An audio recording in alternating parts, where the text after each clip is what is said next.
Hi, and welcome to the Week Ahead. I'm Tony Nash. Today, we're joined by Michael Belkin, Tracy Shuchart, and Ralph Schoelhammer. A couple things we're going to cover today, our key themes. Michael's going to talk about giddy euphoria in U.S. markets. Those are his words. I love those words. So giddy euphoria in U.S. markets. Tracy, we're going to talk through the geopolitical influence of US LNG. How much influence does US have? Can they exert through LNG? That sort of thing. And then with Ralph, we're going to talk about Germany. First, we're going to talk about EVs in Germany. And then we're going to talk about some industrial policies and other things that Germany's had that's really resulted in them kind of hollowing out some parts of their economy. So, Michael, welcome back. Ralph, welcome back. Tracy, thanks again for coming on. Before we get started, I want to let you know about a new free tier we have within CI Markets, our global market forecasting platform. We want to share the power of CI Markets with everyone. So we've made a few things free. First, economics. We share all of our global economics forecasts for the top 50 economies. We also share our major currency forecasts, as well as Nikkei 100 stocks. So you can get a look at what do our stock forecasts look like. There is no credit card required. You can just sign up on our website and get started right away. So check it out. CI Markets free. Look at the link below and get started ASAP. Thank you. Michael, you put this note together, I think last week, where you really dig into a lot of the U.S. employment data, and obviously you dig into markets and sectors and individual stocks and all sorts of things. You use the words giddy euphoria in U.S. markets, which I think is great, at least for a section of U.S. markets. And I want to dig into that. But first, I think we really need to look at jobs, which is what you start your piece with. And you look at BLS jobs, and in this cut that we have on screen, you talk about phantom jobs from the BLS, which is interesting. Can you talk us through a little bit of that? We've had Mike Green talk about that a little bit, but I'd like to hear it from your perspective as well. Okay, great. So the jobs report, payroll jobs report last week said plus 353,000. And everywhere you see job market hot, blockbuster jobs report, blah, blah, blah, blah. You know, ever CNBC, it's unanimous. Like nobody looked at the real numbers. Okay, that's seasonally adjusted. Not seasonally adjusted was minus 5.6 million. And that's not an aberration, and it's not a conspiracy theory. But what happens is the way employment works is a lot of people are hired in the last 3 months of the year for temporary jobs in retail and things like that. And then they're laid off at the beginning of the year. That happens every year. So January is always down big in the millions, right? Yeah. And it was down more this time than last year. So, Michael, I just want to understand, because that's a big number, 5 million jobs, okay? And I think a lot of people in markets put a lot of weight on these numbers that come out, these headline preliminary numbers that come out, because they move markets, you know, for a few hours or whatever, right?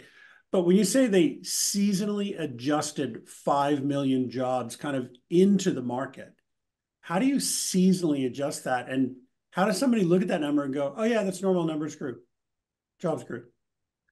All right, so they add basically 6 million. So to get from 5.6 to plus 3, minus 5.6 to plus 353,000, it's almost 6 million. They've had it.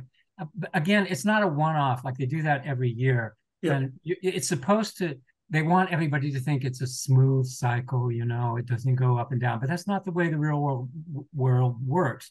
Now, going back, if you look at this historically, it usually takes about 3 or 4 months for the level of in the jobs report, payroll jobs report, to get back to the December level.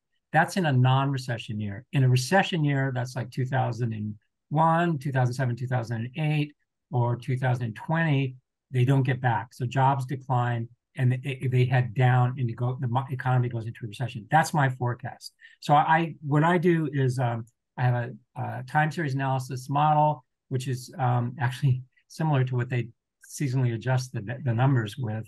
It's based on Box-Jenkins and Fourier analysis, which I studied at UC Berkeley, and then I was at Solomon Brothers Prop Trading, developed this model. Anyways, so my forecast says jobs are going down.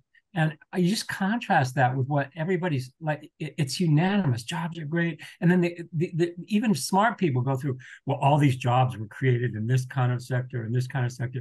Those are all imaginary, like they don't exist, you know? Well, are So, they adjusted jobs or are they real jobs? I have a chart from you showing your negative forecast for jobs. We hear about job cuts at Meta, and it seems to be concentrated in tech. We've also heard about a bunch of job cuts at UPS and some other places. So these job cuts that we've heard about in tech, and tech continues to kind of do well in markets, but will we see those go into the broader market, into other sectors? yeah, so Meta is the case in point. Okay, so they cut 20% of their workforce over the last year or so, and their earnings were up 69% or something, right? So I can just see all these people drooling. Oh boy, this is how to increase my margins. All these other tech companies, you know. I mean, it's a poster child for what to do. But I mean, think about it. When companies are cutting jobs en masse, right, which is happening. I have this. 20% is en masse, right? I mean, it's No, not a smart. It's all not like they're across. doing a 3% marginal cut or whatever. But it's all these other companies. They're copycat, Yeah. you know. So Snapchat, all these other. So it's become the thing to do, right? You lay off people so you can keep your margins up and keep your profits up. Yeah. That makes the pie smaller. That's what makes a recession, and it doesn't happen instantly. But that's going to be the theme this year, I think. Lots of layoffs in the face of slowing top line revenues. What are you going to do? I think it just drives the economy down. Again, it's not instant. It's not instant Quaker Oats or something where it happens overnight. But the force is declining by basically it's a recessionary, contractionary thing that happens to the economy. Hey, I'd like to make sure you know that you can access our AI-driven market forecasting tool called CI Markets for free. No strings attached, and it does not require any credit card information. Go to completeintel.com/markets to subscribe. CI Markets is the perfect addition to your analysis toolbox. This free account includes Nikkei stocks, major currency pairs, and global economics. Of course, we offer much more in our paid account, but this lets you experience CI Markets before making a financial commitment. CI Markets uses the power of AI to help you make better trading and investment decisions. It's absolutely free. Again, go to completeintel.com/markets to subscribe to CI Markets free. We have to mention, just stepping outside of AI, about earnings and layoffs and stuff. So outside of tech, all these cyclical stocks are going down. So if you look at the Belkin report, I've been short air freight, containers, packaging, all the paper products, metals and mining. So the cyclical stocks are weakening. They're underperforming. There's only been one thing holding the market up, a handful of big tech stocks, and even those are going like it went. So Tesla's not going up anymore.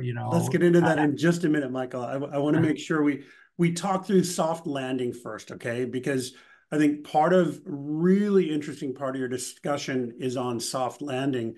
And so can you talk us through in what context you say soft landings narratives often precede recessions? So I've got a chart up that you sent me about mentions of soft landings. So can you talk us through that? And then let's also move into the Fed funds rate hike and how that plays into the soft landing narrative. Okay, so if you look at the chart, we've got the biggest proliferation of soft landing quotes in media of all time. And the previous ones that were not quite as big as this came right before a recession. So basically, I think the psychology of the market is really, really messed up. The sentiment is unanimous.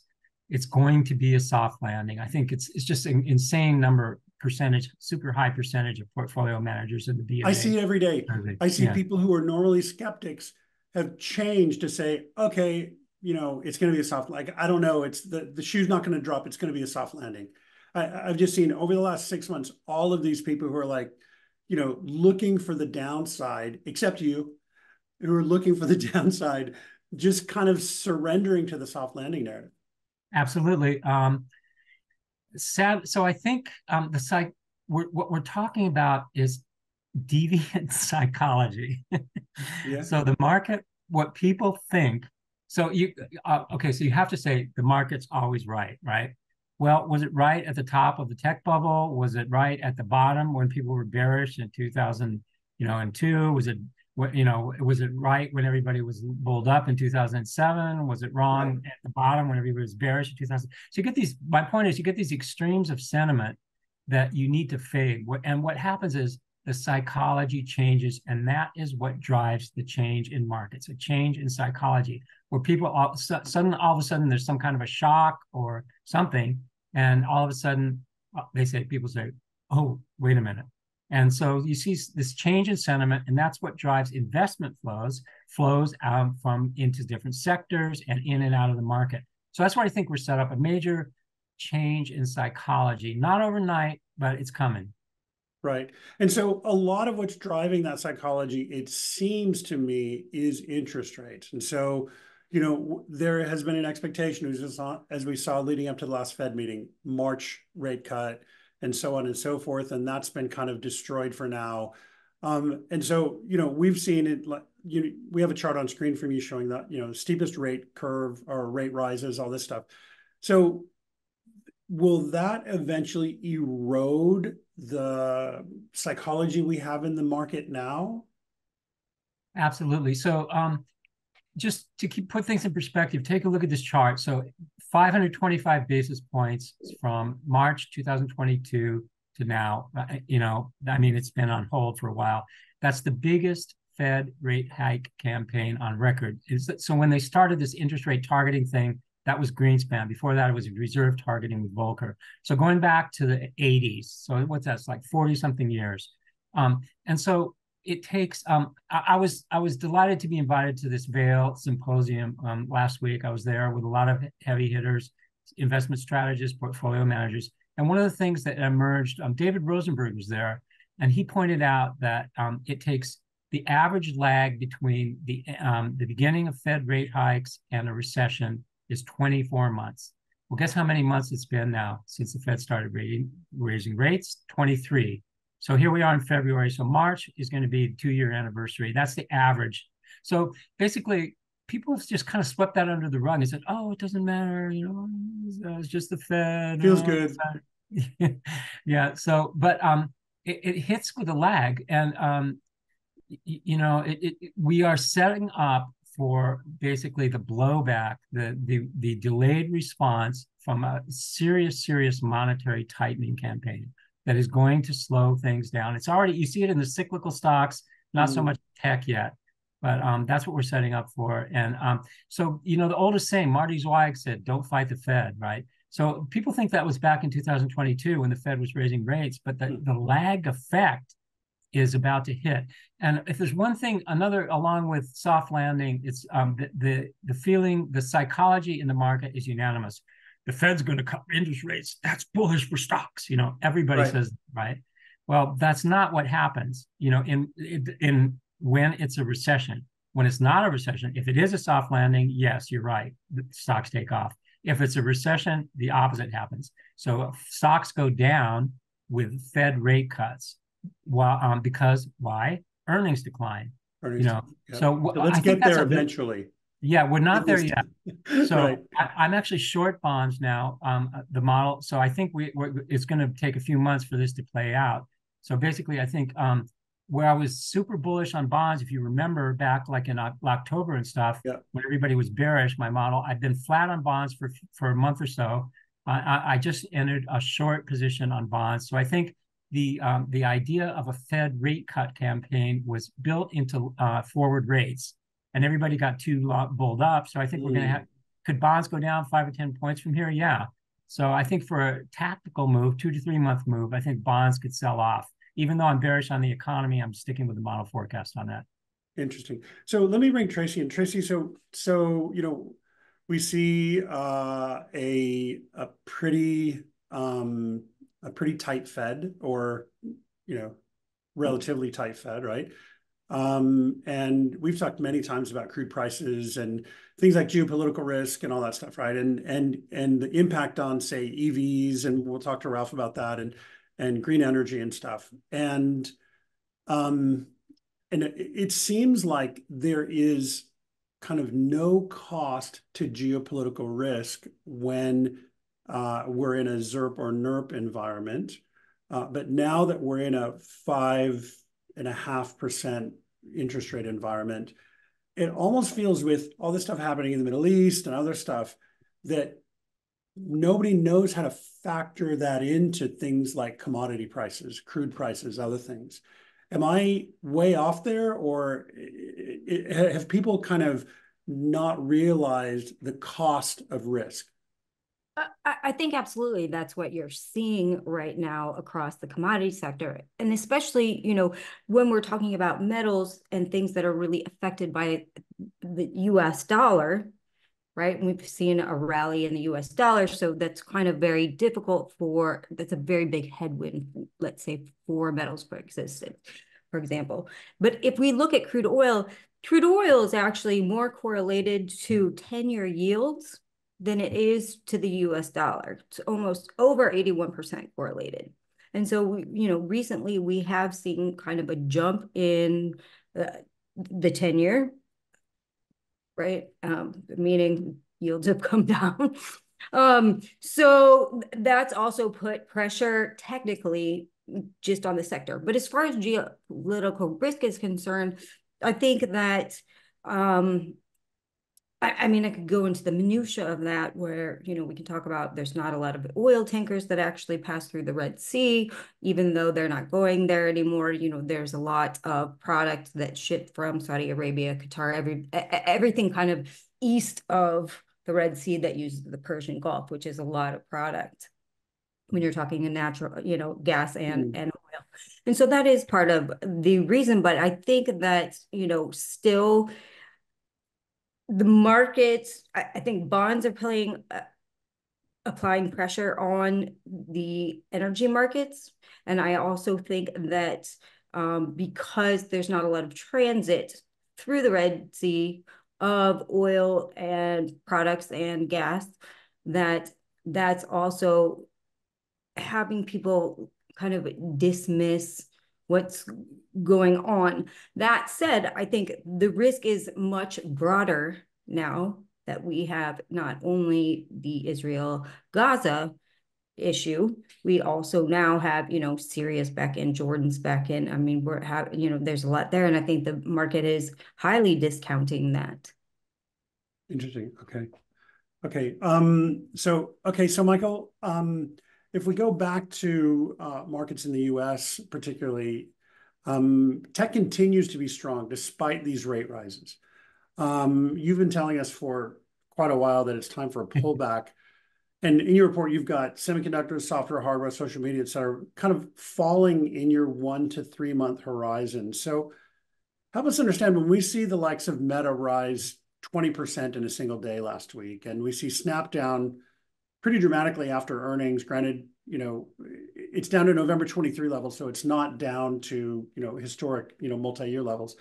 But it's still down 35% in a few days. So can you talk to us about where you expect the sector funds flows to move? I mean, it's overwhelmingly, in this chart you sent me, overwhelmingly continues moving into tech. So where do you expect that to move? Okay, first of all, so there's, within tech, the AI plays have been attracting all the attention, right? And there's very few of those. So it's NVIDIA, right? So those kind of stocks keep going up. I follow a broad bunch of stocks within the semiconductor software space, and a lot of those are acting like dog meat. Okay, so the shorts are actually working, not massively, but things are underperforming. Things like cloud software, So I have those. Those are sort of like Tiger Global favorite longs. Those are some of my top shorts right now. And semiconductors outside of the AI space, the demand for automotive semiconductors and consumer electronics, all that stuff is disaster. It's not good. So those are still shorts, and those are working. It's not, you look at the tech market, you think everything's going up. It's not. So and portfolio managers know this. They're getting squeezed into this small handful of smaller stocks, and the Mag 7 is down to like Mag 3 or something, right? There's Amazon and Meta and a couple others. Okay, but anyways, the biggest outflows over the last year has been energy, and the biggest inflows have been tech. So my model is saying time for a change. Okay, so the flows are going to reverse. So what's hated, so Sir John Templeton said, the time to buy is at the point of maximum pessimism. The time to sell is at the point of maximum optimism. And that's really held up over time for me. So you have to get it right. But so I think I have my biggest buy signal in the model forecast, 3-month view at least for going forward, buy energy, physical energy, and also the energy stocks. So ETFs, XOP, OIH, things like that, really depressed. They're in the doghouse, right? And things that are up a lot, all the tech ETFs. My favorite short is like CLOU. It's not very liquid. It's a cloud software thing. So basically, you want to be long energy and short tech 3-month view. That's what I'm telling my clients. That sound about right to you, Tracy? I love it. It's going to be hard to get fantastic. No, actually, we actually talked about that a little bit yesterday. So with Robert Mullen. Right. So okay. I absolutely I agree with Michael. Perfect. Ralph, what are you seeing in terms of, just the general impact on markets and fund flows? What do things look like in Europe? Are people still super bullish tech? Are they coming off of some of that? Are they looking more at some more conservative sectors? What does that look like from your perspective? Well, I think one of the things, and I know that Tracy's going to talk about this in greater detail, and I think it was just mentioned previously as well, what is underwriting that I would, from a European perspective, still impressive resilience of the US economy is natural gas. I sometimes feel that we might, not the four of us here in this group, but very often in public reporting, the impact of the shale revolution strikes me still as somewhat underestimated. I mean, if you look at the numbers, the role of natural gas that it plays in the US economy is astounding. I mean, just if you take electricity production and also heating in the chemical industry, in manufacturing, construction, and not everything is rosy, right? I think Albert is not with us. I think he would immediately shoot me down for any kind of of optimistic or positive outlook. But I think that really is a huge issue, and this is something that we are currently lacking in Europe. I mean, there was recently a very interesting report in the Wall Street Journal that I find summed it up perfectly, which is the old saying that the United States innovates, the Chinese imitate, and the Europeans regulate is probably more true than ever. This is going to be a problem because I agree with what was said by Mike before, right? That maybe the AI thing is a bit of a hype, and again, I don't know enough about it to really make a qualified statement, but I think one thing we're all going to agree on is whatever algorithms in the future are going to do is, in order to have a good algorithm, they're going to need a lot of electricity, because in order for the algorithm to, I don't know, distinguish between a cat and a dog, you have to show them 1 billion pictures of a cat and 1 billion pictures of a dog. And that means that the computer who does it has to be running. And while it's running, it needs to be cooled. It needs to be supplied with electricity.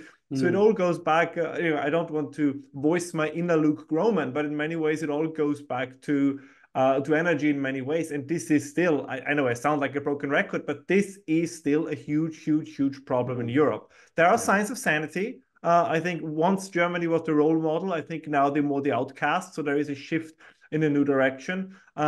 I'm worried because the EU is like a weird construct. I mean, we have European parliamentary elections in June. So now, quote unquote, they pretend to be much saner than they usually are. So we'll see after the election if they not all of a sudden say, so all these little bit, kind of winking and nodding at maybe we are okay with more nuclear energy, and maybe we should find ways to allow more energy production in the European Union. Then once these elections are over, that they go back to saying, no, well, the primary goal, of course, is the usual green goals, the Green New Deals, the climate agenda, and all these kind of things. So it's interesting. First thing, I don't believe the European Parliament will be sane, ever. Second, interest rates are going to dictate that they can't really focus on green energy. It's going to be really hard. And we've talked about that with you before, and Tracy, and going back to the rate rises that Michael talked about. I mean, it puts a real cost to trade-offs, right? And, it's going to be really, really hard to subsidize that stuff at the cost of money that we have now, I think. So, and that cost, Michael, as you say, is forcing sector adjustments. And so let's finally look at your earnings expectations. So your S&P 500 earnings index forecast is pretty negative. So can you talk us through, what is your outlook on earnings, on quarterly earnings in the S&P compared to, say, where consensus is? All right, so I'm a real lone voice in the wilderness here. So Not the first time. Wall Street consensus is plus 11% last time I looked in 2024 earnings. So right now we're about halfway, 2/3 of the way through Q4 2023 earnings reporting. So we haven't even started into 2024 yet. Okay, so we're tracking for about 52.64 according to Standard & Poor's operating earnings so far at the 2/3 mark, which is down, by the way, 7% from the peak. So S&P 500 quarterly earnings peaked Q4 2021, 2 years ago. Does anybody know that? Yeah, I just want to back up 10 seconds, and I want you to say that again. S&P earnings, how do they compare to 2 years ago? Down 7% quarterly. So okay. The peak of operating earnings, according to index provider Standard & Poor's, was $56.73 Q4 2021. And that, of course, coincided with the boom of COVID stimulus and all the extra money. So basically, corporations made a lot of money out of inflation. They raised prices, they increased demand. And since then, we've kind of been dribbling down, not collapsing yet. Okay, but so basically, Wall Street's looking for plus 11% to something like $224.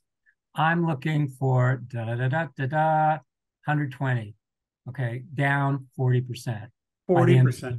Yeah. Okay. So which is not ridiculous. It's come from a model forecast. That's the typical decline in a recession. So there's nothing conspiracy theory or licking my finger and trying to feel. I love that you say 40% is ridiculous. I think that's great because I think it helps remind us where we are, right, in markets. And we had Alex Gurjevich on last week, and he talked about deflation and how that could impact some markets. So what that tells me is, are you expecting some deflationary impacts to hit companies' ability to make profits, and that then has an impact on markets?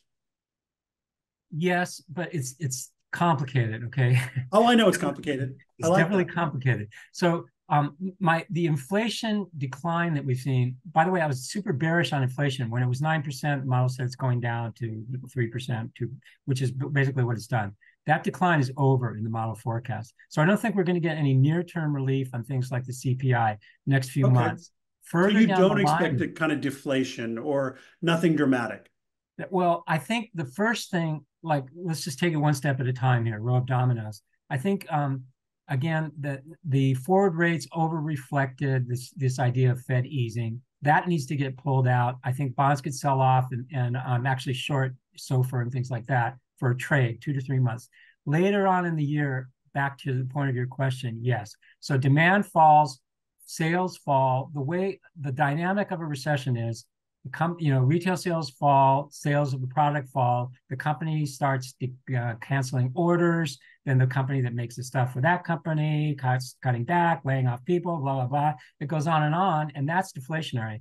I think that won't begin to surface for another maybe 6 months. Later in the year, that will become an issue. Right now, I think it's more the inflation scare is back, for a trade.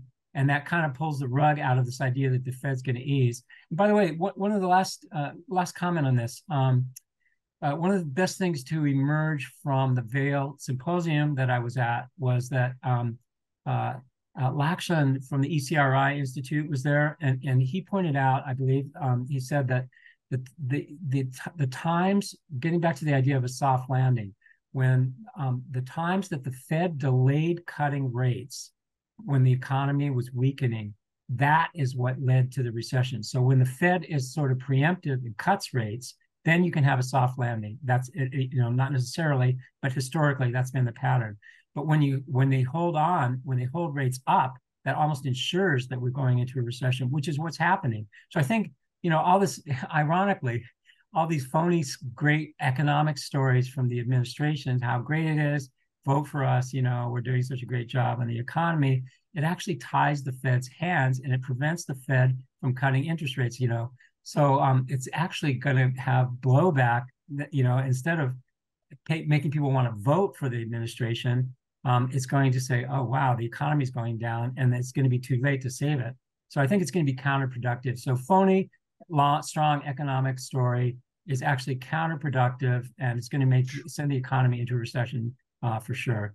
Wow, that sounds pretty tough. Thank you for that. I mean, it's awesome. I love getting your view on things, Michael, because you're right a lot. You have very solid analysis around what you say. You've run it through models. It's tested over decades.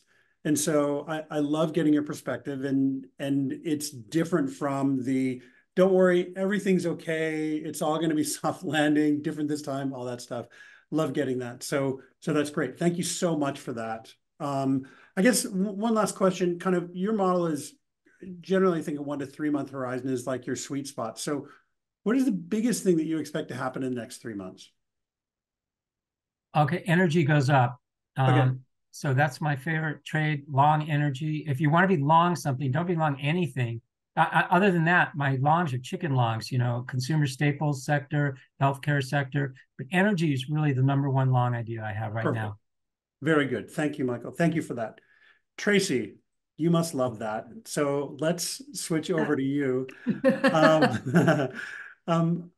want to talk about US LNG exports and its role in geopolitics. So you talked about the Biden administration's LNG export pause earlier this week. And you talked about it last week too, when it was announced and all that stuff. So there was a hearing in the House this week, and you talked about this a little bit in one of your posts. So I guess what I'm really interested here is there a geopolitical importance or a geopolitical lever with US LNG exports? The US didn't export much LNG until 2014, but by 2023, the US accounted for a third of European LNG imports and just over 20% of China's LNG imports. So, not a long time, but the US has become a pretty significant portion of the LNG imports of major economies. So what does that mean to geopolitics in the US's, say, energy diplomacy? Well, first, so US has become the world's largest producer of oil and gas and the largest exporter, right? Qatar will pass us because of, their expansion program. But let's just look at this right now. And so this is, US energy leadership. And in fact, when Biden first suggested this or first said that he was going to pause export licenses, we had 12 trade associations across the US, including the largest one, API, who basically said this hampers US energy leadership. It endangers American jobs, and it also undermines efforts to reduce greenhouse emissions, because obviously natural gas is a much better choice than, say, crude oil or coal, for example, to burn. It's much cleaner. That said, now when we look at this pause, it will not affect anything up until 2026, and so this is reversible, say, if there was a new administration to come into play, because everything that's already been accepted till now, the build outs to 2026 will still move forward. However, after 2026 are some of the biggest projects, and that's where the problem lies in. But I just want to say this is not like an immediate threat, but it is, on the radar. As far as geopolitics is concerned, obviously, first, let's look at Europe. I mean, we basically said, stop importing Russian gas. We will take care of you. And with this new revelation, Europe's like, wait, what? You just said that you would be our main supporter. We look like we're abandoning our allies. That doesn't look good. In fact, Germany last week came out and basically said, how can we rely on the US if they, say that they're gonna, we just changed up our whole energy source. We've, built out infrastructure. We're building out new infrastructure for our LNG hubs.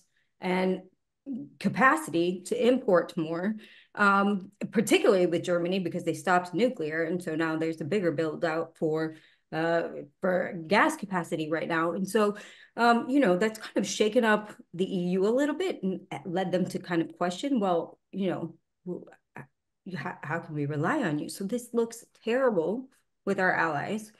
It also obviously reduces our footprint in the global energy sphere. I mean, you're not going to see the Middle East, particularly Qatar, the #1 gas producer in the Middle East, stopping their, they're building out the world's largest capacity out to 2028. And so I think in general, again, I have to quote API or the trade associations saying this hampers US energy leadership and our place in the energy scope. I mean, natural gas is not going away. We've seen 1 million contracts, over the last 2 years out to, 2040, 2050. So, these are long-term gas contracts. It's not going away. And whether it comes to fruition or not, again, this won't really affect projects until 2026. Should we have a new administration, or should the bipartisan group that is now having hearings against this, and I want to stress it's bipartisan, it's not just the Republicans. So we have time to overturn this, in other words, but the message it sends to the global community is bad. The message is out there. Ralph, as a European, how does that make you feel? I need your... It's a good question. Well, I mean, it makes a lot of sense. I mean, I'm worried as a European, not just because, as Tracy correctly pointed out, I mean, this is not going to have an impact as soon as some headlines seem to indicate. But I'm also worried because it is a terrible signal also, of course, to domestic US industries, particularly in this sector, because they want to make a profit. I mean, this is something I know we tend to forget, but most companies exist because they want to make a profit. So if you don't allow them to export, that's going to be a short-lived sugar rush for the US economy, because prices, we see it with the Henry Hub at the moment, right? Prices are plunging in many ways. So gas is going to be pretty cheap for the US, but at some point you stop investing. Why would you stop investing in more drilling, in more exploration if you can't sell it abroad? So I think it's also, as Tracy pointed out, this is a terrible signal, right? You cannot be the energy leader if you put like a cork into the bottle, so to speak. Now, from a European perspective, I said this on your podcast many times, Tony. I'm still convinced of this. We'll see what Tucker Carlson's interview with Vladimir Putin will reveal in the next couple of hours. But the Europeans will sooner or later return to, at least partially. It's never going to be as much as it was before, but they will return partially to Russian gas as well, because pipeline gas cannot be, intercepted by the Houthis. It's not depending on a US administration that all of a sudden believes that they have to do something against fossil gas. I think that is still an attempt by the environmental lobby that they want to replace the term natural gas with fossil gas, or methane. I think is also something that's getting more popular because supposedly it sounds scarier. So these battles are still going on. So the energy sector, that I find always the most important one in many areas. Tracy has recently posted about coal power plants in India. Right? This is a very unique phenomenon in the West. We have an ideological, it's getting weaker, but there's still an ideological crusade against the energy sector. And I can understand that this is unnerving for many who are active in that particular area of the economy. Yeah, that's great. I just wanted to add one thing really quickly, and why I say this. This decision will likely be overturned sooner than later, is that I really think this is a ploy for votes. I mean, the Biden administration literally said they want to win back younger environmentalists, and they literally had 20-something social media influencers on X and TikTok in a meeting with the energy board in the government. I mean, this is who they're taking advice from. But so honestly, we're a two-party system in the US. Who else are those guys going to go to? They're not going to go to the all I'm saying, and so I think it's a ploy to get votes. Yeah. I think that ultimately this will be overturned after the election. If the Democrats win, I think this will be, they'll give into pressure from, again, bipartisan pressure groups within the legislative branch, and this will be overturned. And I think it's just a ploy for votes. However, that's a big risk you're taking, a ploy for votes versus your message to the global community. So I mean, we not sure sure that have was the best done decision to make. we sure have done over the last two administrations a lot to erode institutional credibility in the US, right? So, and from a geopolitical perspective, wanting, in terms of wanting to count on the US, we really destroyed a lot over the last, say, 15, 20 years as a geopolitical partner, right? As the US. So this does nothing to help the US geopolitically. Tracy, I want to ask you about China, because if we're providing a fifth of nat gas to China or LNG to China, from my perspective, it seems like I don't think we necessarily US necessarily holds China hostage with that, and I don't think that would be any intention, but it does make sourcing energy from the US a factor within the China geopolitical calculus, right? And so, I think about Japan in World War II. I'm not making any, serious analogy about Japan and China, but part of the reason Japan was so upset with the US is because the US cut off oil. And so I don't think that the US would do that again and say, no, we're not going to sell you LNG, but it does become a factor in that. And I think from China's perspective, there is always a healthy level of paranoia around that type of stuff, right? So does the US have the opportunity to grow that much? Or do you think China will say, we love your LNG, we'll take, 21% of our LNG from you, but we're not going to do a lot more because there's too much risk in that? I think they would absolutely say that. And I think they're absolutely looking to Russia right now, right? They're going to expand the Siberia pipeline. You have Siberian 2 pipeline, right? And that's a double-edged sword, because does Russia become too dependent on China as a buyer? And so that's a whole nother issue we can get into another day. But, absolutely, I think it'll force China to look elsewhere, and they will. I mean, you can go to Qatar. Qatar is offering huge discounts right now, right? We just saw them make a huge deal with India today, I think I posted. And so I think China would most likely say, yeah, we're good with what we got. We're cool. We can look elsewhere. Right. Okay. So there's a little bit of a geopolitical lever there, but not a lot, because the Chinese are going to stay on their guard. Okay. That's interesting. I appreciate that. I mean, I think we have to look at markets and geopolitics together at times, right? And so this is really helpful for me to think about this stuff. So Ralph, let's move on to Europe, which, it's really, I'm sorry, but it's really easy to bash Europe, right? And so no offense, it's not you. It's, I'll bash on our American political leaders any day of the week. So it's not your fault. But, you talked earlier this week about Germany's electric vehicle dreams fading away. Can you really help us dig into that a little bit? What were those dreams, and what's making them fade away? I would just say one thing, Tony. Your president recently said that he talked to François Mitterrand, who died in '96. So you're bashing. That's not the only one. So right, that's all fair. The only instance lately.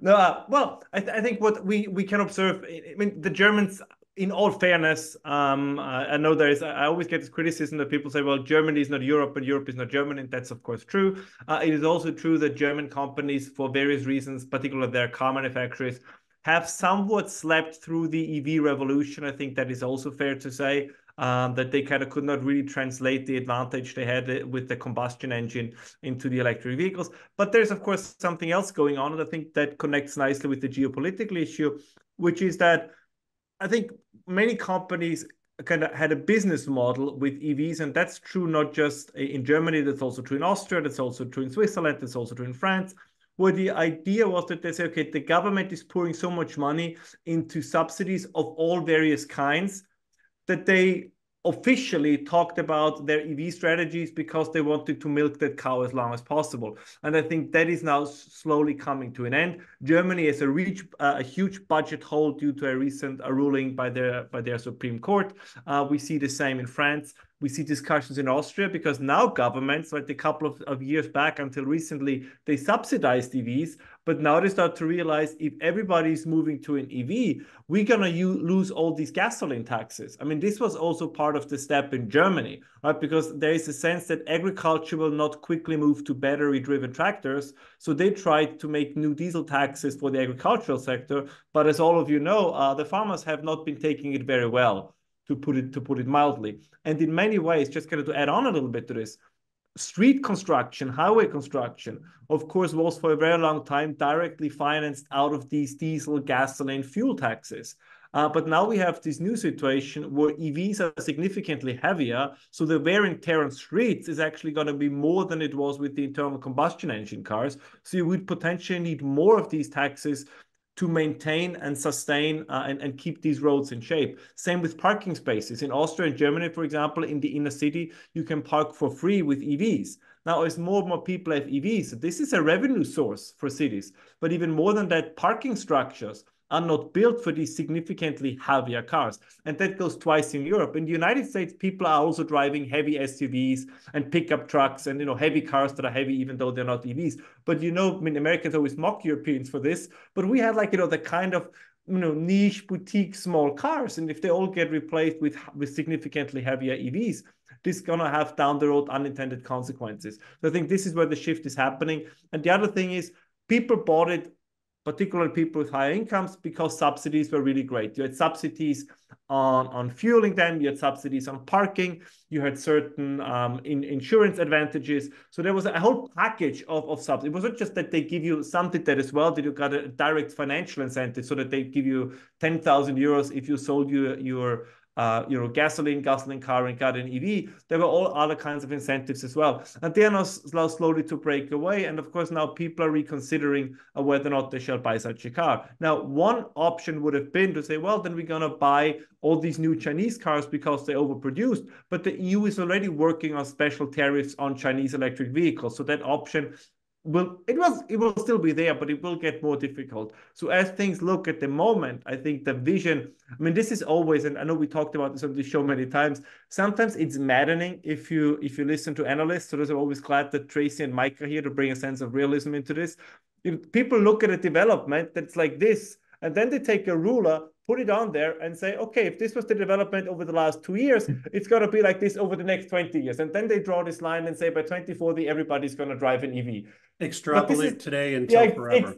Exactly. And this is not how it works. And I think this is now increasingly what we see. Plus, of course, another element that we have touched upon quite significantly is these EVs need electricity. And Germany has currently less electricity production. I think it's the lowest level since 2002. Listen, if you turn off all your nuclear power plants and promise, and then the promise doesn't live up to the expectations that renewables will replace it, you have a problem in this area. So we see this already, that electricity prices are going up. And another element that is barely talked about is insurance for EVs is getting crazy, right? Once kind of the government support falls away, this is also an additional cost factor. So they are simply getting more and more expensive. And it, unfortunately, without being too facetious here, the EVs are kind of falling down to the same category as wind and solar, right? There were these huge promises made what they can deliver, and now it turns out that they can't. Now, don't get me wrong. In city areas, I'm a huge fan of EVs. I can imagine that if you're an apartment owner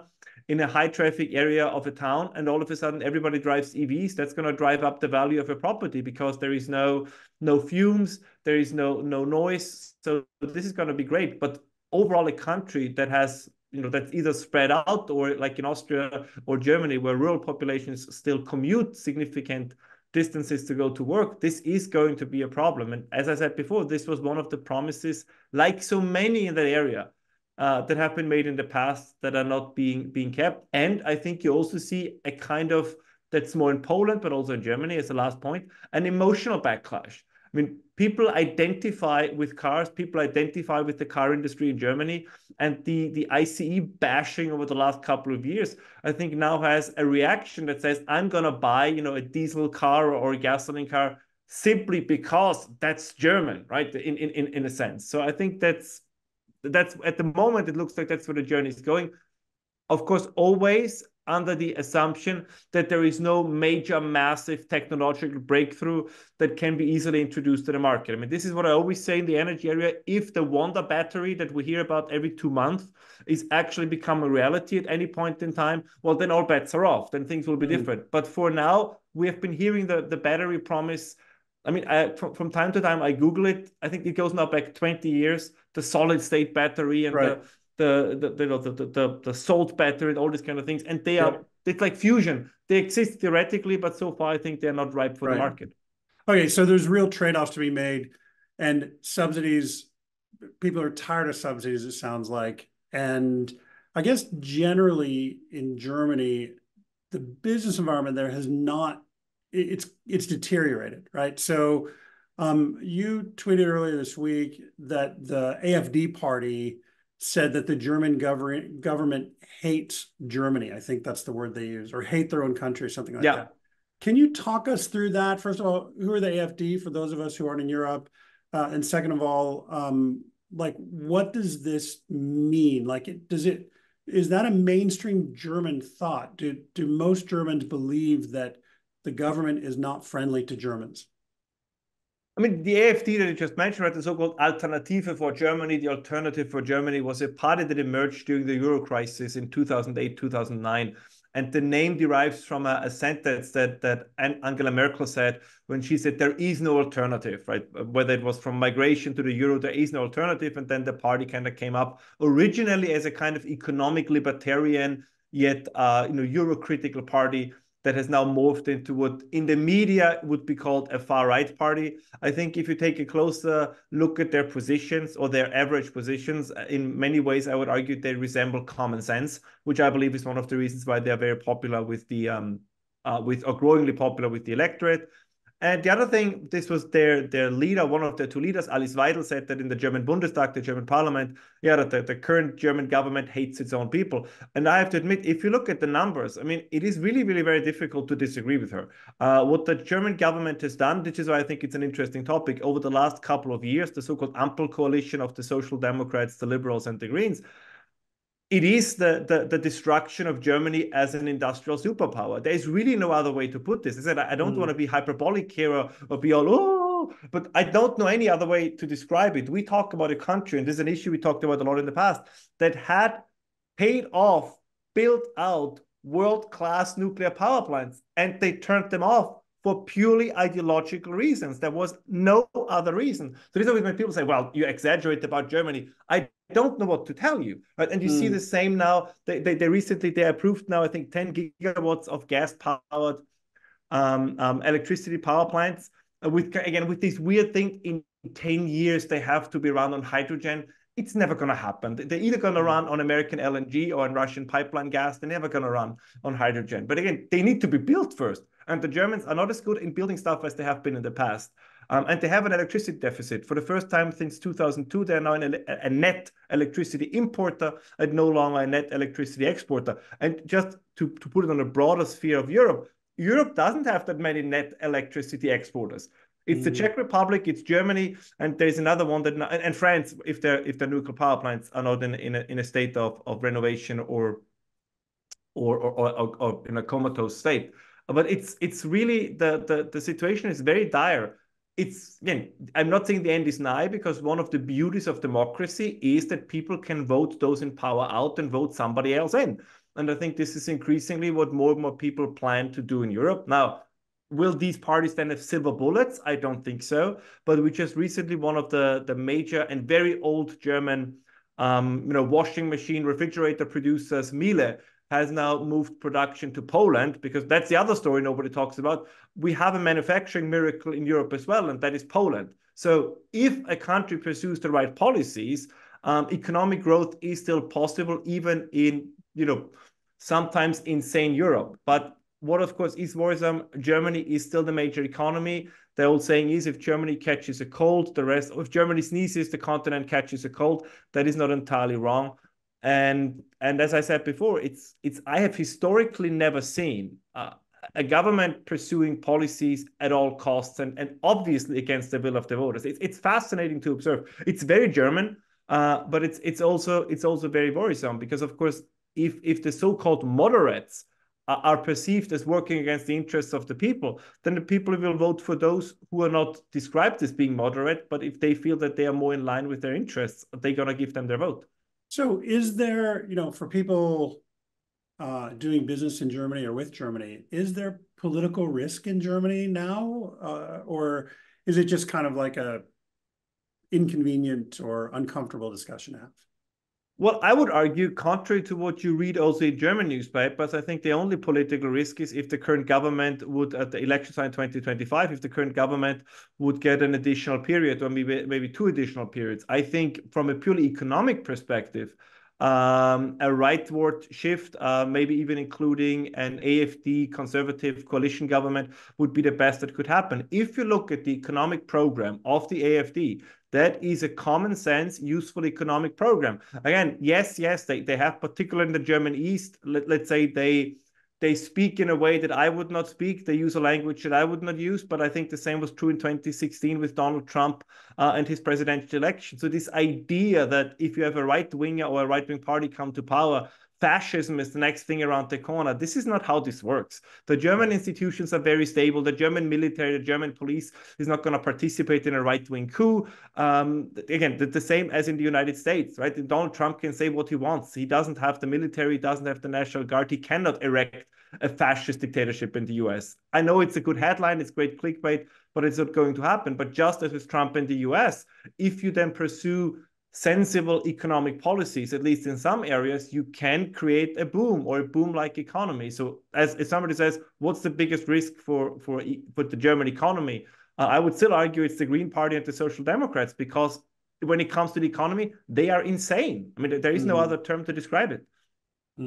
Well, it sounds to me like good old-fashioned parliamentary consensus, right? You're going to have people pulling this way, people pulling that way, and they'll meet somewhere in the middle. And that's just the way Europe works generally, I think. So good. Okay. Well, guys, this has been fantastic. I think, Ralph, I don't really think that much about Germany, but I need to think more about it. And I think what you talked about with the Miele factory moving to Poland, I had heard about industrialization, deindustrialization mostly moving toward China, but to hear that things are moving to Poland now as well, I know that's not new particularly, but there just seems to be this real exodus from Germany, which is kind of sad to hear. But yeah, go ahead, please. If I make this last point, the United States have again the comparisons between the US and Europe, sometimes we are more similar than we think. We have, both in Europe and the US, I think we have a problem of political leadership, but there is still a huge amount of structural advantages. Now, the US have massive structural advantages simply because of the energy, but in Europe, you still have a skilled labor force. The problem we have, all from Portugal, partially, again, maybe not to Poland, but at least in France, in Austria, and Germany, we have created a welfare system that incentivizes or disincentivizes labor in many ways, right? If part-time work pays per hour, if you calculate it more than full-time work, then people say, why should I work a full-time job? If you have people who are 65 and say, I don't want to retire, I want to continue to work, but the government kind of then, sticks their hands so deeply into your pocket that you say, okay, fine. If my option is to make more money not working or retiring, then earning money and continue to work, I'm not going to continue to work. But these would be highly trained, highly skilled, highly experienced workers that actually the companies would like to hold. But under the current tax structure, it's not so easy for them to do that. I mean, as I say, I don't know how it is in the US, but if you make 2,000 after tax as an employer in Austria or Germany, you cost your employer over 5,000. Right, so this is with all the social security payments and so on and so on and so on. I mean, again, it's similar in other countries as well, but this is the problem. We have created a structure that disincentivizes skilled labor, and just as a kind of as a bonbon, as a cherry on top. And now is the discussion to say, well, maybe we should introduce the 4-day work week because then we will be competitive. So there is a lot of insanity going on. I blame law schools, because I think the only people who sit in parliaments these days went to law school, and none of them ever went actually, to found a business or to work in trade or to work a construction site, because they have this weird idea. I mean, it's amusing, right? They say, well, if you only have 4 work days, you'll be so motivated that you easily make up for the 1 day you lost. Really? No, have you ever worked that in way. construction? Sorry.